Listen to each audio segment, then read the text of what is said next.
After Namibia's main opposition Independent Patriots for Change and its leader Penduleni Itula said they will reject the results of the recent elections, win or lose.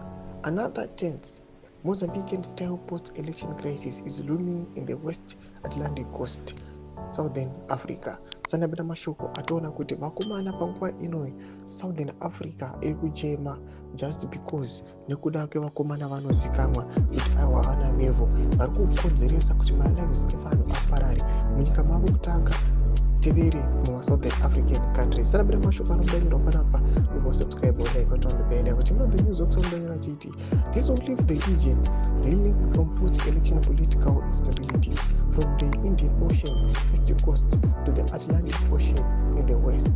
Itula said on Saturday he will reject the results whether the ruling swap in its candidate Netumbo Nandi Ndaitwah win or him and his party win, or if there is a runoff. For Itula, electoral fraud process cannot produce a legitimate outcome no matter how it wins.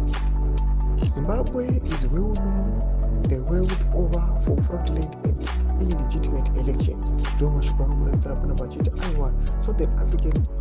Southern Africa yose nema countries ayo aiwa kubva kude Indian Ocean kuzasi kueast coast kusvika musoro vari kuitaura vachiti aiwa vanhu vari kuchema, vanhu they are not happy nokuda kwevakomana ava. Zvatiri kuona kuti madisputed election nemapolls akaitiwa panapa vakomana vemunamibia vari kuvataura mashoko achiti aiwa we are going to reject them, aiwa they are going to nullify them.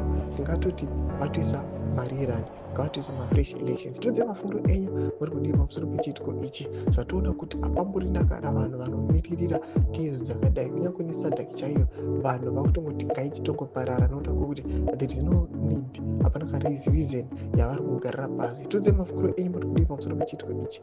Ndakume section medu, so subscribe or like, so turn the bell icon.